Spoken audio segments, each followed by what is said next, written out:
সারা দুনিয়াকে। আপনাদের সামনে সংক্ষেপ আকসাকে হেফাজত করবার জন্য যেমন মুসলিম লীগের রাজনীতি আর করে নাই, এদেশের মানুষ আর আওয়ামী লীগের রাজনীতি পর্যন্ত আমাকে আজ আমার ভাইয়ের রক্তের রাজনীতি মানুষকে হত্যার রাজনীতি, সাম্প্রদায়িক সংঘাত তৈরি করবার রাজনীতি। আসসালামু আলাইকুম। দুর্ভয় নয়, এর চোখের অশ্রু দুঃখ ভারাক্রান্ত মন নিয়ে আজ আপনাদের সামনে উপস্থিত হয়েছে। শিশুর মুখে রক্ত,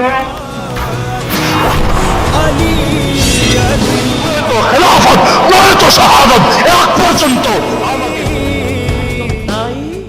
তার পারিপার্শ্বিক অবস্থায় যখন সে থেকে অনেক দূরে হতে পারি, কিন্তু আজকের এই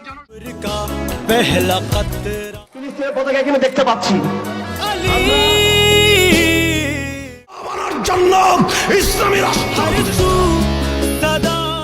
থেকে সরিয়েছে, শিক্ষাঙ্গন থেকে সরিয়েছে, এটা মামুনুল হকের ব্যক্তির কণ্ঠরুদ্ধ হবে না, এটা তাওহীদ এবং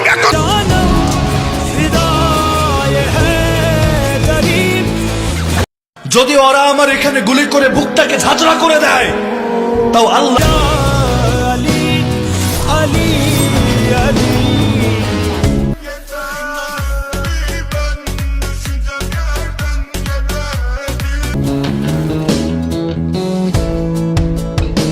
ফিলিস্তিন ফিরবে তোমার দিকে,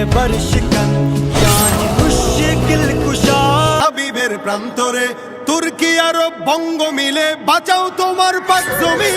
जीबत में अब क्यों परेशान रहूं, गम के मारूं कहे ফিলিস্তিন ফিরবে তোমার দিন।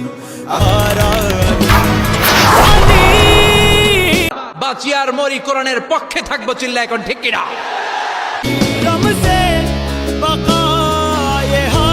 আইন চালু হোক, আমরা চাই কি চাই না?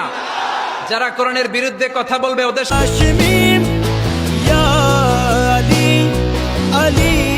আমরা নবীর এত মহব্বত করি, শুধু নবীর নাম এবং জীবন।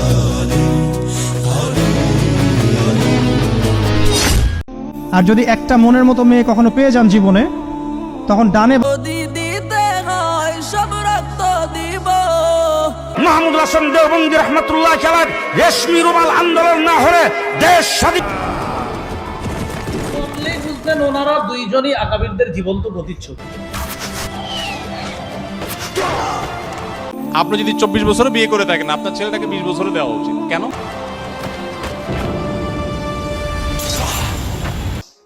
সাতবার ফালাক, সাতবার নাচ পড়বে। তুমি কি পারবে স্বাধীনতাকে আবার ফিরিয়ে?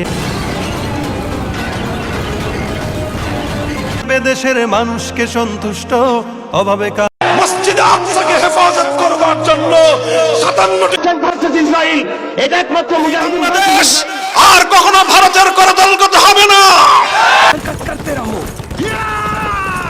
না যে আর নষ্ট, তুমি কি পারবে? বিসমিল্লাহির রহমানির রহিম, ওয়াসসালাতু ওয়াসসালামু আলা মুহাম্মদ ওয়া আলা আলিহি